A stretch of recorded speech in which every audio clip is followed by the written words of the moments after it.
The great chamber of the Galactic Council was silent.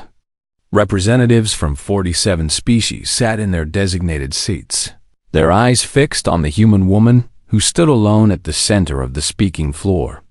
Ambassador Claire Hendricks did not look afraid. She did not look angry. She looked tired, like someone who had tried everything else and now had only one option left. "We have received your message," said High Arbiter Zelthos from his elevated throne. The Vorn leader was tall and covered in dark blue scales. His voice carried the weight of a species that had conquered 12 star systems. "Terra protests our expansion into the Outer Rim. Your protest is noted and rejected." Claire did not flinch. "This is not a protest, High Arbiter. This is a warning." Laughter rippled through the chamber. The Vorn delegates made no effort to hide their amusement. Even some of the neutral species smiled at what they saw as human arrogance. Admiral Jake Morrison watched from the observation gallery above. He wore his simple gray uniform, the same modest clothing that all human military officers displayed in public. His hands rested calmly on the railing, but his jaw was tight. He had served humanity for 30 years. He knew what was coming if the Vorn did not listen. "A warning," Zelthos repeated, letting the word hang in the air like a joke. "From Terra, the farmers, the traders, the species that took 200 years to build a fleet of patrol ships." He leaned forward, his yellow eyes gleaming. "What exactly are you warning us about, Ambassador?" Claire reached into her coat and removed a small data crystal. She placed it on the podium before her, and a holographic document appeared in the air for all to see. "This is the Prometheus Doctrine," she said. "It was created 193 years ago, when humanity first made contact with the galactic community. It is classified at the highest level of our government. Today, by order of the United Earth Council, I am authorized to reveal its contents." The chamber grew quieter. Even Zelthos seemed curious. "When we discovered faster than light travel," Claire continued, "we also discovered something else. The remains of 7 civilizations scattered across the stars. All of them dead. All of them destroyed by wars with more powerful species." She paused, letting her words settle. "We studied those ruins. We learned their histories. And we understood that the galaxy is not kind to the weak. But we also understood something else. The galaxy is not kind to the strong either. Every great power eventually falls, often because other species unite against it out of fear." Counselor Yethra of the Keth Collective leaned forward in her seat. Unlike the Vorn, the Keth were small and delicate, known for their scientific minds rather than military strength. She had always found humans interesting. Now she found them fascinating. "Humanity made a choice," Claire said. "We would enter this community as something small, something harmless. We would hide what we truly are, because we were not ready to be strong in a galaxy that destroys the strong." "Pretty words," Zelthos interrupted. "But words do not stop warships. You have no real military. Your weapons are generations behind ours. Everyone knows this. Everyone knows what we wanted them to know." The chamber fell completely silent. Claire's voice remained calm. "For 200 years, we have watched. We have learned. We have prepared. Our public technology is exactly what we allow the galaxy to see. Our true capabilities have never been revealed." Zelthos stood from his throne, anger replacing his amusement. "You expect us to believe that humans, the most unremarkable species in the Council, have been deceiving the entire galaxy for 2 centuries? I expect nothing, High Arbiter. I am simply delivering a message." Claire looked around the chamber, meeting the eyes of every representative she could see. 3 of our colony worlds lie in the path of your expansion. New Montana, Haven's Rest, Port Clearwater. 40 million human citizens live on those worlds. She turned back to Zelthos. If a single Vorn warship enters their space with hostile intent, the Prometheus doctrine ends. Everything we have hidden will be revealed, and you will learn exactly what humanity has been holding back." Admiral Morrison closed his eyes for a moment. He had hoped it would not come to this. He had spent his career maintaining the illusion, keeping human strength invisible. Now that illusion was about to shatter, one way or another. Zelthos laughed again, but this time the sound was harder, crueler. "You are bluffing. Your species has always been weak. Pretending otherwise will not save your colonies. We are not pretending, and we are not asking you to believe us." Claire picked up the data crystal and returned it to her coat. "We are giving you a choice. Turn your expansion away from human space, and the galaxy continues as it has been. Humanity remains quiet, peaceful, unremarkable." She began walking toward the exit. Every eye in the chamber followed her. "But if you attack our people," she said without turning around, "you will discover that peace was never our only option. It was simply the option we preferred." The doors opened before her. "You have been warned, High Arbiter. What happens next is your decision." She walked out, and the doors closed behind her. In the observation gallery, Admiral Morrison straightened his uniform and turned away. He had calls to make, ships to wake, soldiers to prepare. Down in the chamber, Zelthos dismissed the warning with a wave of his scaled hand. "Human theater," he announced to the council. "Nothing more. The expansion continues as planned." No one argued with him. No one stood up to question whether the humans might be telling the truth. Counselor Yethra sat quietly in her seat, watching the doors where the human ambassador had disappeared. She was a scientist. She believed in evidence and observation. And something in that woman's eyes had told her that this was not a bluff. But she said nothing. She had no proof. Only a feeling that the galaxy was about to change forever. 3 weeks later, the Vorm fleet set course for New Montana. The warning had been given. The warning had been ignored. And now, after 200 years of silence, humanity was about to speak in a language the galaxy would never forget. The morning sun rose golden over the wheat fields of New Montana. Kyle Mercer stood on his front porch, drinking coffee and watching the birds fly across the endless farmland. He was 24 years old, born on this colony, and he had never known anything but peace. His father had built this farm from nothing. His mother had planted the first apple trees that now covered the eastern hills. This was home. This was everything. Then the sky turned dark. Kyle looked up and saw shapes blocking the sun. Hundreds of shapes. Warships, massive and black, descending through the clouds like a swarm of insects. He dropped his coffee cup and ran inside. In the colony's capital city, Governor Ben Lawson received the transmission he had prayed would never come. The Vorn fleet had arrived. 200 warships against a farming colony with 12 small patrol vessels. It was not a battle. It was an execution. "All citizens, proceed to emergency shelters immediately," the broadcast announced across every screen and speaker on the planet. "This is not a drill. Repeat, this is not a drill." Captain Nina Cole stood in the command center of New Montana's tiny defense station. Her officers looked at her with fear in their eyes. They knew the math. They knew they could not win, but Nina was not afraid. She had been waiting for this day for 15 years. "Begin evacuation protocol," she ordered calmly. "All civilians to underground shelters. Defense platforms, power up, but do not engage. Let them think we are preparing to surrender." Her second officer stared at her. "Captain, if we do not fight, they will simply land and take everything." "They will land," Nina agreed. "That is exactly what I want them to do." She turned to a special console at the back of the room. It was covered in dust, untouched since the day the colony was founded.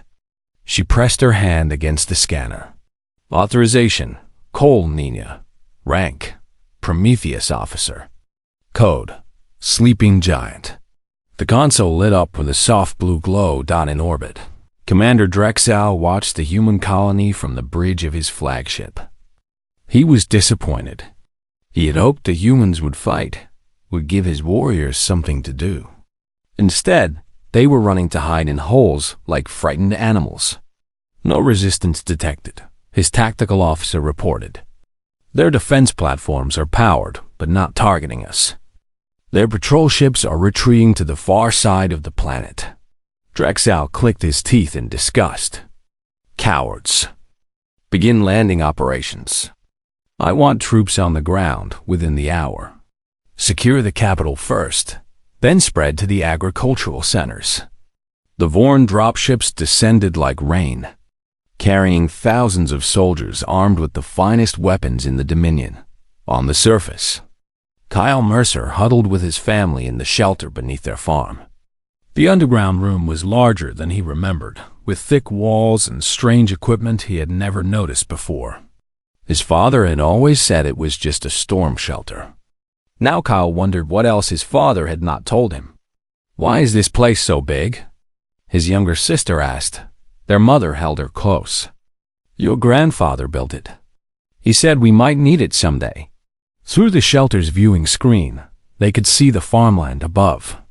Vorn soldiers were marching through the wheat fields, their weapons ready, searching for humans to capture. They found no one. Every farm was empty.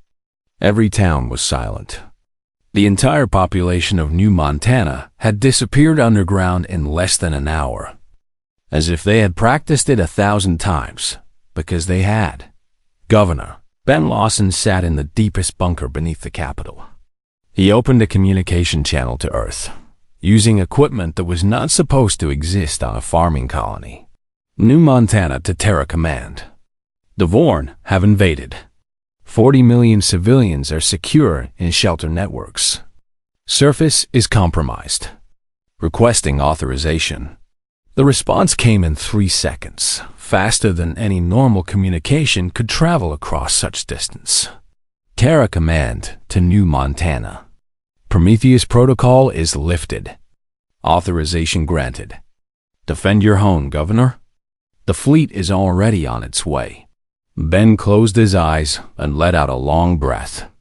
Then he looked at Captain Nina Cole, who had joined him in the bunker. You know what to do, he said. Nina nodded. She was no longer wearing her simple colony uniform. Now she wore black and silver, the true colors of her rank. She was not just a defense captain. She had never been just a defense captain. Wake up the sleepers, she said into her communicator. All stations, all systems. It is time. Across New Montana, beneath the farms and fields and quiet towns, something began to stir. Power plants that had been cold for 2 centuries started to hum. Machines that had been sleeping since before the colony was founded began to wake. On the surface, Vorn soldiers reported strange readings from underground. Energy signatures that made no sense. Movement in places where nothing should exist. Commander Drexel received the reports with growing confusion. What do you mean, underground facilities? This is a farming colony.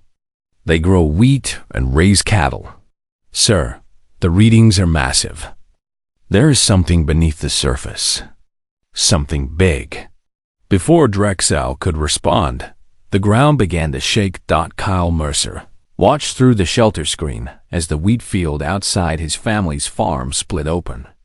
Something rose from beneath the earth, something made of metal and light, something that looked like a weapon from a nightmare. What is that?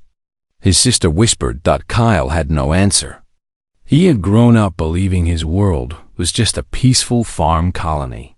He had never imagined that beneath his feet, beneath the fields where he had played as a child, humanity had hidden its true face. The Vorn soldiers on the surface stopped moving. They stared at the massive structures rising around them, at the weapons platforms emerging from underground silos, at the sky that was suddenly filled with energy shields, and then they started to run, but there was nowhere to go. Commander Drexel stood on the bridge of his flagship and watched his invasion fall apart. The reports coming from the surface made no sense. His soldiers were being captured by the hundreds. Weapons they could not see were disabling their vehicles. And everywhere, from beneath the ground, human technology was rising like ghosts from a grave. "This is impossible," he said. "They are farmers." His tactical officer's voice trembled. "Sir, we are detecting 40 warships emerging from behind the planet's moon. They are not the patrol vessels we expected. They are enormous." Drexel turned to the main display and felt his blood go cold. The human ships were beautiful in a terrifying way. Sleek black hulls that seemed to absorb light. Weapons arrays that glowed with barely contained power. They moved with a grace and speed that should have been impossible for vessels of their size. These were not the clumsy, outdated ships the galaxy knew. These were Predators. Admiral Jake Morrison stood on the bridge of the Lee Dreadnought, the vessel called Silent Thunder. He had commanded this ship in secret exercises for 20 years, always hoping he would never need to use it in actual combat. That hope was gone now. "Open a channel to the Vorn fleet," he ordered. His communications officer nodded. "Channel open, Admiral." Morrison's voice was calm and steady when he spoke. "Attention, Vorn fleet. This is Admiral Jake Morrison of the Terran Defense Force. You have invaded human territory and attacked human citizens. This is your one opportunity to withdraw. Take your surviving ground forces and leave this system. You will not receive a second warning." On the Vorn flagship, Drexel listened to the human's words and felt rage replace his fear. He was a commander of the Dominion. He had conquered species across 3 star systems. He would not run from farmers, no matter what tricks they revealed. "All ships, attack formation," he ordered. "Destroy those human vessels. Show them that numbers still matter." 200 Vorn warships moved forward, their weapons charging. Against them stood 40 human dreadnoughts. Silent and waiting. Admiral Morrison watched the Vorn approach and felt a deep sadness. He had given them a chance. They had refused it. "All ships," he said quietly, "weapons free." The battle lasted 11 minutes. Human weapons were not just more advanced than the Vorn expected. They were generations beyond anything in the known galaxy. Energy beams cut through Vorn shields as if they did not exist. Missiles that moved faster than sensors could track struck with perfect accuracy. The Vorn fired back with everything they had. Their weapons hit human shields and did nothing. Not even a flicker. Ship after ship exploded in the darkness of space. Drexel watched his fleet die around him, and he finally understood the truth. The humans had not been weak. They had never been weak. They had simply chosen not to show their strength. And now that they had no choice, they were showing no mercy. "Sir, we have lost 112 ships," his tactical officer reported, his voice breaking. 134. 157. "Sir, we need to retreat." Drexel wanted to refuse. He wanted to fight to the death like a true warrior. But dead warriors serve no purpose. The Dominion needed to know what had happened here. "All surviving ships, emergency withdrawal," he ordered. "Get us out of here." The remaining Vorn vessels turned and ran, their engines burning at maximum power. Admiral Morrison watched them go. He could have destroyed them all. His ships were faster, his weapons could reach them easily. But that was not the point. "Let them go," he said. "Let them carry the message home." On the surface of New Montana, the Vorn ground forces had already surrendered. 5,000 soldiers laid down their weapons and waited to see if the humans would kill them. Captain Nina Cole walked among the prisoners, her black and silver uniform marking her as something far more than a simple defense officer. She stopped in front of a Vorn sergeant who was shaking with fear. "You came to conquer us," she said calmly. "You thought we were weak. You thought we could not fight back."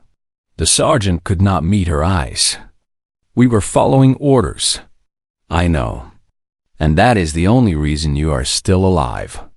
Nina turned to her soldiers. "Take them to the holding facilities. Medical care for the wounded. Food and water for all. We are not monsters." The sergeant looked up with confusion. "You are not going to kill us?" Nina almost smiled. "We are not like you. We do not enjoy causing pain. We simply wanted to be left alone. Your leaders would not allow that. So now they will learn what happens when humans stop hiding." Back on Earth, Secretary of Defense Dan Reyes watched the battle data stream across his displays. The victory was complete. More importantly, it was visible. Every species with sensors in that region of space would detect what had happened. The secret was out. His communicator beeped. It was a message from Admiral Morrison. Battle complete. 14 Vorn ships escaped. New Montana is secure, awaiting further orders. Dan looked at the map of human space. Dozens of colony worlds, each with its own hidden defenses, each with its own sleeping fleet. For 200 years, they had maintained the illusion of weakness. Now that illusion was shattered forever. "Wake them all up," he ordered. "Every system, every installation. If the Vorn want a war, we will show them exactly what they are facing." Across the stars, on worlds that the galaxy knew as simple farming colonies or mining outposts, humanity began to reveal its true face. Ships emerged from hidden bases. Weapons platforms rose from underground silos. Soldiers put on uniforms that no alien had ever seen. The mask had fallen. The giant had awakened. And the galaxy would never see humanity the same way again. The news spread across the galaxy like fire through dry grass. Within days, every species knew what had happened at New Montana. 200 Vorn warships against 40 human vessels. Only 14 Vorn ships had survived. The battle had lasted less than 15 minutes. The farmers had teeth. And those teeth were sharper than anyone had imagined. On the Vorn homeworld, High Arbiter Zalthos faced his council with barely controlled fury. The reports from Commander Drexel had destroyed everything he believed about humans. Everything the Dominion had believed for 2 centuries. "They deceived us," he declared. "They pretended to be weak while building weapons in secret. This is a crime against the galactic order. We must demand a united response." But his council members were no longer looking at him with respect. They were looking at him with blame. "You were warned," one of them said. "The human ambassador stood in the Galactic Council and told you exactly what would happen. You laughed at her." "It was a bluff," Zalthos insisted. "How could anyone have known they were telling the truth?" "Perhaps by listening."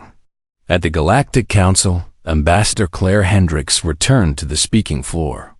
But this time, no one laughed. No one interrupted. Every representative in the chamber watched her with a mixture of fear and fascination. 200 years ago, Claire began, humanity entered this community with a simple goal. We wanted to survive. We had seen what happened to species that revealed their strength too early. They were destroyed by fearful neighbors, crushed before they could prove they meant no harm. She paused, looking around the silent chamber. So we hid. We built our power in secret, beneath our farms and behind our moons. We watched and learned. We prepared for the day when someone would force us to reveal ourselves. Counselor Yethra of the Keth Collective raised her hand. Claire nodded to her. Ambassador, I must ask, how long have you possessed this level of military capability? Claire considered the question. Our current technology was functional approximately 150 years ago. We have spent the time since then refining it and expanding our hidden infrastructure. The chamber erupted in shocked whispers. 150 years. For 150 years, humanity could have conquered any species in the known galaxy. Instead, they had pretended to be nothing. Why? Another representative demanded. Why hide such power? Because power without trust is just fear. Claire's voice was firm, but not aggressive. If we had revealed ourselves immediately, every species would have seen us as a threat. You would have united against us, and millions would have died on all sides. We did not want that. You wanted to be trusted before you showed your strength, Yethra said slowly. Exactly. We wanted to prove that we were not conquerors, that we were content to farm our worlds, trade with our neighbors, and live in peace. We hoped that if we ever had to reveal our true capabilities, the galaxy would remember that we chose peace first. High Arbiter Zelthos appeared on the Council's communication screen, broadcasting from the Vorn homeworld. His face was twisted with anger. This is manipulation, he declared. The humans have been planning conquest all along. They were simply waiting for the right moment. I call upon all species to unite against this threat before it destroys us all. Claire remained calm. If we wanted to conquer the galaxy, High Arbiter, we would have done so a century ago. We have the power. We have always had the power. We simply had no desire to use it. She turned to address the full council. 1 year ago, I stood in this chamber and gave you a warning. I told you that humanity was holding back, and that attacking our people would force us to reveal ourselves.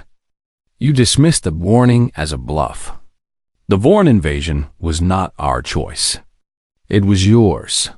The chamber fell silent again. Intelligence Officer Lisa Grant stepped forward to join the ambassador. She carried a datapad filled with classified information that humanity was now willing to share. For 2 centuries, we have been mapping the galaxy's power structures, Lisa explained. Every major military force, every strategic resource, every potential threat. We did this not because we wanted to attack, but because we wanted to be prepared to defend ourselves if necessary. She activated the datapad, projecting holographic images above the chamber floor. These are the defense installations we built beneath our colony worlds. These are the fleet positions we maintained in secret. This is the sensor network we deployed across 17 star systems. She looked directly at the Vorn representative. We knew your fleet was coming to New Montana 3 weeks before you launched. We were ready. High Arbiter Zelthos slammed his fist against his console. You admit to spying on the entire galaxy. This proves you are a threat. We admit to protecting ourselves, Claire replied. There is a difference. I demand military action against Terra. The Dominion will not stand alone. Who will join us? He waited for other species to voice support. None came. One by one, representatives from across the galaxy began to distance themselves from the Vorn position. They had seen the battle data. They had watched 200 warships get destroyed in minutes. No one wanted to be next. The Keth Collective will not participate in any action against humanity, Yethra announced. They were attacked. They defended themselves. That is their right. Other species followed her lead. Within an hour, the Vorn stood alone. Zelthos' own council removed him from power before the day ended. His replacement, a younger Vorn named Talvex, sent a message to Admiral Morrison's fleet, which still waited at the edge of Vorn space. The Dominion requests terms for peace. On the bridge of Silent Thunder, Admiral Morrison read the message and felt the tension in his shoulders finally ease. Send a response, he ordered. Terms will be discussed. No human territory will be occupied. No reparations will be demanded. We want only peace and respect. His officers looked surprised. They had just won the greatest victory in human history. They could demand anything. Morrison understood their confusion. We are not like them, he said quietly. We never wanted empire. We only wanted to be left alone. Now that they know we can defend ourselves, perhaps they will finally let us." The message was sent, and for the first time in 200 years, humanity stood in the galaxy without hiding. 1 year had passed since the Battle of New Montana. The galaxy had changed in ways that no one could have predicted. Former High Arbiter Zelthos stood in a courtroom on the Vorn homeworld, facing charges for the invasion that had cost his people so dearly. Human representatives sat among the judges, but they had not demanded his execution. They had asked for something different. "You will witness what your arrogance created," the lead judge announced. "You will visit every Vorn family that lost someone in your failed invasion. You will hear their stories. You will carry their grief for the rest of your life." Zelthos stood in silence. He had expected death. He had prepared for death. This was worse, as guards led him away. He passed Admiral Jake Morrison, who had traveled to the Vorn homeworld for the proceedings. Their eyes met for a moment. "You could have destroyed us completely," Zelthos said quietly. "Why did you not take revenge?" Morrison considered the question. "Because revenge does not bring back the dead. It only creates more graves." He paused. "We wanted you to understand that strength without wisdom is just destruction. Killing you would have proven nothing. Making you face what you did might actually change something." Zelthos had no response. He walked away in silence, beginning a punishment that would last the rest of his days. On New Montana, the reconstruction was complete.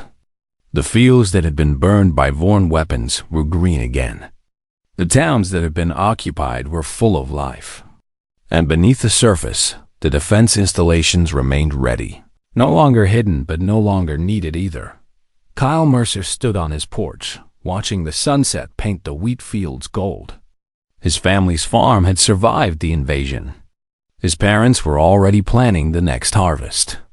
His sister was playing in the yard, laughing as if nothing had ever happened. But Kyle remembered. He remembered the sky going dark with enemy ships. He remembered hiding in the shelter, watching machines of war rise from beneath his home. He remembered learning that everything he knew about his world was only half the truth. He had decided to leave the farm. Not forever, but for now. He wanted to understand the galaxy that had tried to destroy his home. He wanted to be part of making sure it never happened again. His acceptance letter to the Terran Diplomatic Academy lay on the kitchen table. Next month, he would travel to Earth and begin training. Maybe someday, he would stand in the Galactic Council like Ambassador Hendricks. Maybe he would help build bridges instead of weapons. Sam Lawson had made a similar choice. The son of Governor Ben Lawson had watched his father manage the crisis from the bunker beneath the Capitol. He had seen what leadership looked like when everything was on the line. Now he wanted to learn how to lead himself. At 22 years old, Sam became humanity's youngest diplomat when he joined the new Galactic Cooperative as a junior representative. His first assignment was to work alongside Counselor Yethra of the Keth Collective on a cultural exchange program. "You are very young for this work," Yethra observed during their first meeting. Sam smiled. "My father says that young people see possibilities where older people see obstacles. A wise perspective." Yethra tilted her small head, studying him with curious eyes. "Tell me, Sam Lawson, how does it feel to come from a species that the galaxy now fears?" Sam thought carefully before answering. "We do not want to be feared. We never did. We hid our power because we did not want to be seen as monsters." He paused. "My hope is that now the galaxy knows we can protect ourselves. They will also learn that we prefer friendship to fighting." A complicated position. Humans are complicated. Sam grinned. "You will get used to it." Back on Earth, Admiral Morrison had retired from active command. He spent his days at the Terran Military Academy, teaching the next generation of officers the lessons he had learned across 30 years of service. His final lecture: of each semester was always the same: strength. Without wisdom is just destruction, he would tell his students. Anyone can build a weapon. Anyone can win a battle. The real test is knowing when not to fight, knowing when to hold back, even when you have the power to crush your enemies. He would pause, looking at the young faces before him. We hid our power for 200 years. Some people say we should have revealed ourselves sooner, showed the galaxy what we could do. But I believe we made the right choice. We proved that we could live in peace. We proved that we did not need to conquer others to feel strong. When we finally had to fight, we did so to protect our people, not to build an empire. His students listened in silence. That is what it means to be human. We have the strength of wolves, but we choose to live as shepherds. Never forget that. Never let anyone tell you that power is its own purpose. Ambassador Claire Hendricks retired from official service 6 months after the Vorn surrender. She returned to Earth and bought a small house by the ocean, where she spent her mornings watching the waves and her afternoons tending a garden.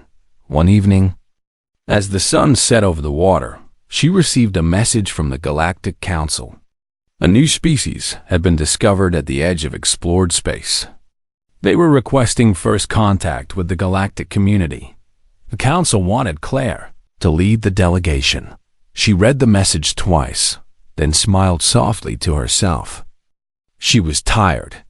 She had earned her rest. But she also remembered what it felt like to be a young species entering a dangerous galaxy. She remembered the fear and the hope and the desperate need to be understood. She wrote her response carefully, the same words humanity had sent to every new contact for 200 years. We come in peace, but peace has conditions. We will extend friendship to those who treat us with respect. We will defend ourselves against those who do not. We hope you choose wisely. She sent the message and walked outside to watch the stars appear. Somewhere out there, a new species was looking up at the same sky, wondering what the future would bring. Claire hoped they would make better choices than the Vorn. She hoped they would see humanity as partners, not enemies. She hoped the long years of hiding had been worth something. But if they did not, if they looked at humans and saw only weakness to exploit, they would learn the same lesson the Vorn had learned. Humanity had always been holding back. And now the galaxy knew exactly what that meant.